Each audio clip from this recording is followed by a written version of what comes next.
특히 보통 경우보다 이상하게 강한 정서가 느껴질 때는 보통은 레피티션이에요. 그러니까 우리가 전이 정서라고 하는 것을 우리가 알아보는 것은 무엇 때문이냐면 지금 상황에서 굉장히 내가 슬픔을 느끼고 내가 화가 날 만한 일이 생겼어요. 그런데 보통의 사람들은 이 정도의 자극에서 느끼는 슬픔의 양이 1이고 그리고 화가 나는 것도 이 정도인데 내가 느끼는 슬픔은 5고 화나는 것도 6이란 말이에요. 그러니까 이 정서가 정당한 정서 같은데 사실은 정당하지 않죠. 내가 이 정서를 사용해버리면 그 상대방은 만약에 나에게 그런 정서를 불러일으켰던 사람을 보면 내가 뭘 좀 당신에게 잘못하긴 했지만 내가 그러니까 정말 얻어맞을 만큼 내가 잘못한 건 아니다예요. 그러니까 이분이 뭔가를 불러일으키긴 했지만 사실은 여기서 드러나는 것은 현재 일어나는 정서라기보다 과거의 정서가 더 쉬운 거란 얘기예요. 그게 억압된 것이 나오기 때문에 어쩌면 내가 그 자극을 받을 때 나한테 이게 굉장히 낯선 것 같은데 굉장히 익숙하단 말이에요. 내가 이럴 때쯤에 화를 내서 상대방을 없애버리는 패턴이 나한테 있잖아. 그런 정서만 있으면 누굴 못 견디고 가서 뺨을 때리거나 사고를 치는 사람도 있고 관계를 단절하는 사람도 있고 어떻게 점잖게 하지만 그 더 이상 이런 상황을 견디지 못하서 어떤 행동을 할 가능성이 굉장히 높아지죠. 우리 보면 이렇게 종로에서 땀 맞고 남대문 가서 화풀이 한다는 그렇죠. 거랑 같은 그걸 우리가 그 상황도 내가 화난 거가 이게 억압돼 있다가 거기서 트집자가 그러니까 회사에서 난 억압 그런 부분도 집에 와서 푸는 사람도 비슷해. 전치가 일어난다고 그러죠. 회사에서는 내가 억압되어 있던 어떤 부분이 그 표출하면 잘리니까 표출을 못하고 그게 억압돼 있다가 이제 집에 와서 다른 그렇죠. 걸로 이렇게 표출될 수도 있는 그런. 그 또 한 집안에서는 아주 얌전하고 따뜻한 사람인데 다른 데 가서 밖에 나가서는 굉장히 자기 직장에 가서 직원들 아주 혹독하게 다루거나 이제 이러기도 하죠. 그러니까 자기의 감정을 억눌려 놨던거나 어딘가에 가서 그러니까 터지라는 얘기 아니에요? 바로 그렇죠. 네. 그러니까 억압이 많으면은 반드시 그게 문제가 된다는 얘기야. 그래서 또 이제 요즘은 참으라 교회에서도 참으라고 그러지 않잖아요. 참았다가는 다른 데 더 크게 문제가 돼서. 참았다가 멀리 안 가고 바로 그 교회에서 터지니까. 저기 교황님이 그러시잖아요. 결혼식 할 때 주례 쓰는데 할 때 싸우면은 신나게 싸우라고. 그렇죠. 근데 그날을 넘기지 말라고 그랬잖아.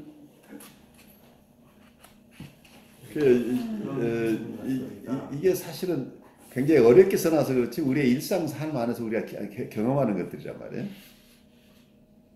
그리고 이제 그 독일에 있는 그 단어가 그 이제 양면성이 있기 때문에 그걸 하다 보니까 좀 어려운. 그렇죠. 그러니까 우리가 실제 우리 체험 속에서는 우리가 가끔 하는 것들이에요. 여기 그렇게 우리 무의식 어디에 감정의 특별한 핵이 존재하는 데에 대해서 얘기한다고. 그게 어딘가 있던 것이 예, 어딘가 있는 것이 스물스물 나오는데 그걸 우리가 모르는 거지.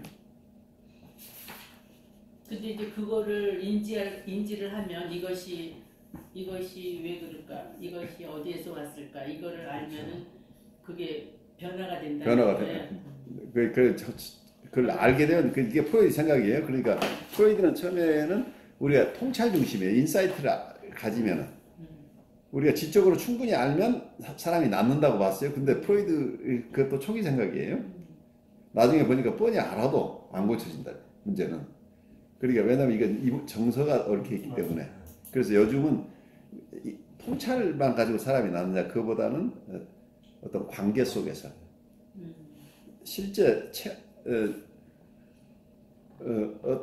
어떤 분석이나 어떤 이런 라이프 코칭이라고 한다면 그 라이프 코칭이나 분석 과정 속에서 이 분석가나 라이프 코치하고 관계에서 일어나는 새로운 체험들, corrective emotional experience라고 교정적 정서 경험.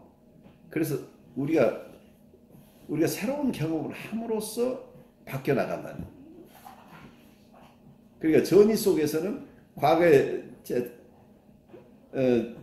치료자가 아무리 잘해도 옛날에 자기를 함부로 했던 아버지가 있으면 아버지에게 느꼈던 정서를 느끼기 때문에 그 정서를 가지고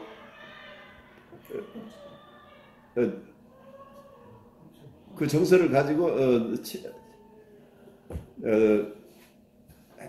어떤 면에서는 치료자에게 자기 정서를 표현하게 쪽으로 화를 내거나 그렇지만 과거의 대상에게 그러니까 전이는 꼭 일어나야 된다는 얘기. 지금 여기서 이 억압된 것이 풀리려면은 제일 중요한 게 우선 과거의 상황이 재현돼야만 나을 가능성이 있어요. 어느 정도 과거의 현상들이 일반적인 이론을 하면 그것도 이론가마다 각각 다르긴 하지만 전이가 왜 중요하냐면 그런 전이적인 상황이 됐으면 옛날 어떤 면은 과거에 트라우마가 있었던 지점이죠. 그러니까 과거에 외상이 있었던 지점, 과거에 거기에서 큰 상처가 있어서 내가 억압했던 지점이 있다고 한다면 그 지점으로 돌아가야 된다는 거예요. 왜냐하면 우리가 고름이 있는 사람은 고름이 어디에 있는지를 우리가 일단 알아야 된다는 얘기죠. 그러면 그게 어느 지점에 문제가 있는지를 아는 유일한 방법은 그분의 반응에서 나오는 거죠. 과거에 자기가 실패했던 지점, 어쩌면은 자기가 여러 가지 자기에게 필요한 자기 욕구가 있는데 그것이 채워지지 않았던 것. 그러니까 어떤 이고 사이클러지 쪽에서 본다면 어떤 트라우마가 있었던 지점이라고 얘기를 할 수 있지만 또 코어처럼 자기 심리학 쪽에서 본다면 자기애적인 욕구가 충족되지 않았던 그 지점. 그 지점에 가서 그식으로 얘기하면 여기서부터 더 발달하고 싶은 욕구가 있다는 얘기죠. 그러면 그러려면 내가 바로 그 대상으로 느껴져야 된다는 얘기예요. 나한테서 자기애적 욕구가 생겨나는 대상이 내가 될 거 아니에요. 과거 엄마한테 달라고 하던 것을 엄마가 안 줬어요. 그럼 선생님한테 달라고 이제 우기기 시작하는 거죠. 그러면 또 과거에 엄마한테 화가 났던 사람이면 내가 아무리 잘하려고 해도 어느 순간에 엄마한테 느꼈던 화를 느껴요. 근데 엄마한테 자기가 화난다고 얘기를 했다가는 바로 자기는 감금되거나 다른 방으로 쫓겨나거나 야단 맞거나 이랬던 경험이 있다고 한다면 우선 근데 전이가 일어나야 이 사람이 치료를 받을 가능성이 생겨나요. 그 전이가 일어난다는 것하고 전이가 일어나면 근데 보통 우리한테 오는 정서는 뭐냐면 과거에 실패했던 대상들이 했던 것하고 똑같이 반응하고 싶어 하는 욕구가 생겨요. 왜 그러냐면 환자가 너무 많아서 내담자가 자꾸 뭘 해달라고 그러면 엄마 입장에서는 어려서 아이가 필요 이상으로 자꾸 어쩌면 얘한테 더 할 만큼 해줬는데도 계속 뭘 요구한다면 엄마는 짜증이 나잖아. 그럼 짜증나면 야단치고 아니면 야단 안 치더라도 최소한 가르치려고 하죠. 이럴 때는 넌 지금 충분히 가능성이 있다는 양보하는 거야 라고 가르치고 싶다면 근데 아이는 그때 거의 납득이 안 됐던 아이예요. 근데 이걸 여기서 다시 이걸 반복하는 상황까지 가야 일단 치료의 가능성이 있어요. 반복하는데 이때 엄마하고 똑같이 야단치거나 아니면 교육을 시키려고 하거나 이제 이런 식으로 하게 되면 이때는 아이는 과거에 엄마에게 했던 것하고 똑같이 화를 내거나 도망가 버리거나 안 나타나거나 이렇게 되어 버리겠죠. 근데 이때 어떠면 치료자나 분석가가 왜 역전이가 중요하냐. 역전이 자기가 컨테인해야 된다는. 이때 컨테인할 수 없단 말이죠. 이걸 컨테인하지 못하면 옛날에 엄마가 실패했던 지점을 똑같이 반복하게 된다는 얘기예요. 그러니까는 이제 분석가는 도대체 이거 무슨 짓을 하는 거야. 이렇게 그런 게 올라오잖아요. 그렇죠. 예. 똑같이 올라오는 거죠. 예, 엄마가 그리고 올라온 거가 똑같이. 그게 이제 이 아이한테는 내담자 안에는 원래 자기의 경험이 있고 원래 대상이 경험이 있다. 예. 이게 같이 있으니까 어쩔 때는 자기의 정서를 우리한테 투사해서 우리가 야단받는 사람처럼 쩔쩔 매겨도 되고, 또 어떤 때는 거꾸로 나를 야단치는 엄마를 만들어버려요. 그래서 가혹하게 이 사람을 야단치도록 만들어. 그런데 이런 것들이 왔다 갔다 하면서 우리가 정신을 못 차리는 거죠. 그러니까 이때 이 역전을 못 견디면 이 함정에 걸려서 과거에 엄마 대상하고 있었던 그 분쟁이 다시 똑같이 생겨버리는 거예요. 그럼 거기가 교착 상태가 일어나는 거죠. 근데 이때 이 정서들을 컨테인하면서 어떠면 내담자가 필요한 범위 내에서만 우리가 인터벤션을 하는 거죠. 그러니까 이 지점을 통과하지 못하고 있는 사람인데 이 지점에서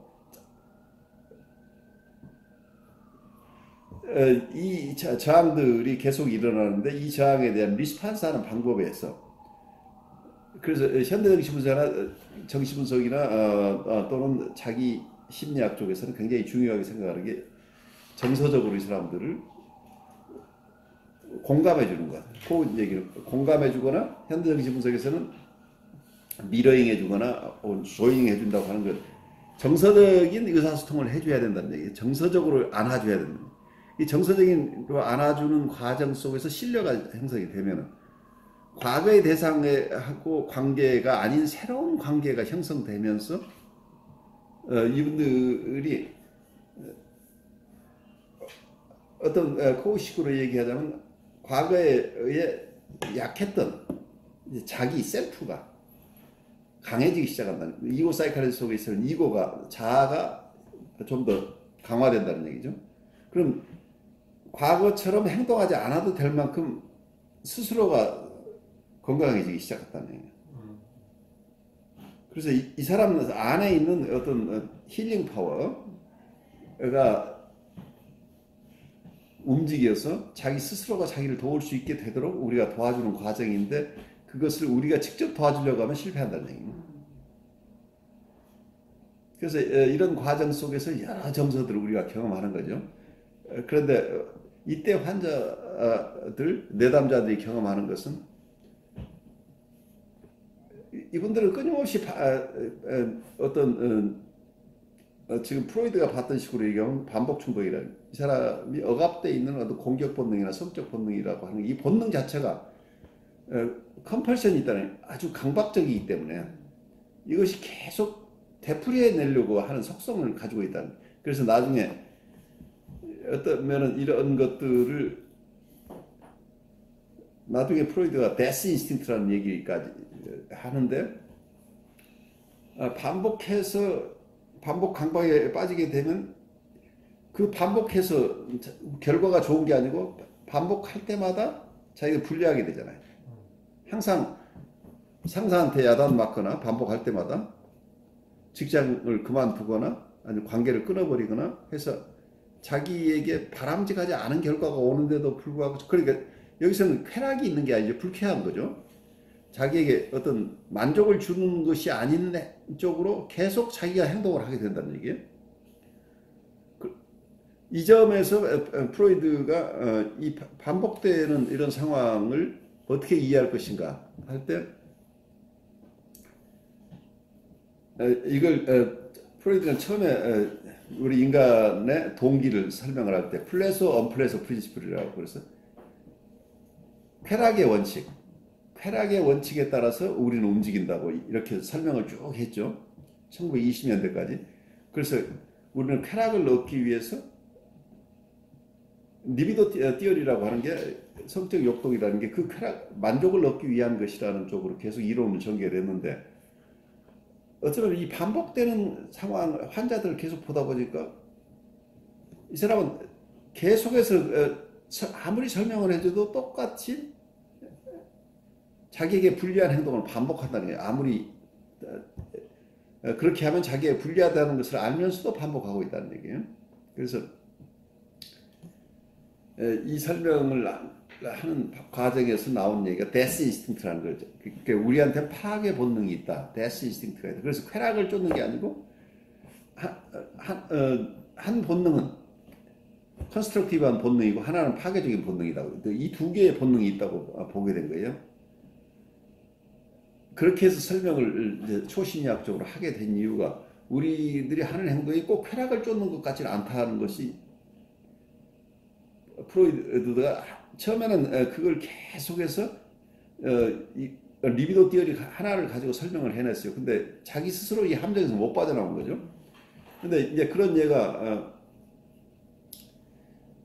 초기에 어떤 이런 플레저 프린시플을 우리가 쾌락을 쫓아서 우리는 행동한다는 이론 가지고 설명이 안 되는 게 어떤 트로마가 있었던 사람. 트로마가 있었던 사람은 어느 상황만 되면 다시 그 트로마를 다시 경험하잖아요.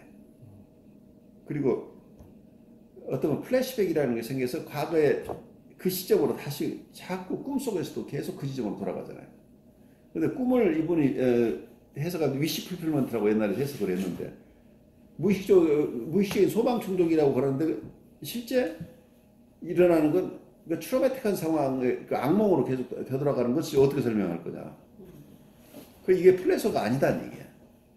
이 쾌락을 얻는 게 아니고 어떤 뭐가 반복되고 있다. 그럼 이 반복되고 있는 건 뭐냐? 이건 파괴 본능이 그 속에 있다. 뭐 이렇게 설명하기 시작한 거죠. 그래서 여기에는 사실은 이런 얘기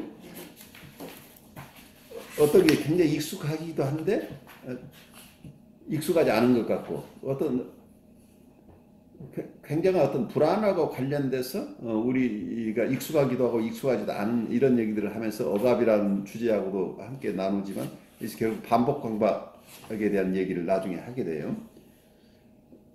그러면서 프로이드의 어떤 프로이드의 초심리학 중에 가장 중요한 리비도 띠어리가 바뀌어 나가는 거죠. 그 본능 이론이 삶의 본능과 죽음의 본능이라는 이런 큰 두 개의 본능으로 정리해 나가는 마지막 어떤 본인의 이론이 변경되는 과정 속에서 그걸 잘 설명해내기 위한 전초 작업으로 이런 아티클이 지금 나왔다고 우리가 볼 수 있겠죠.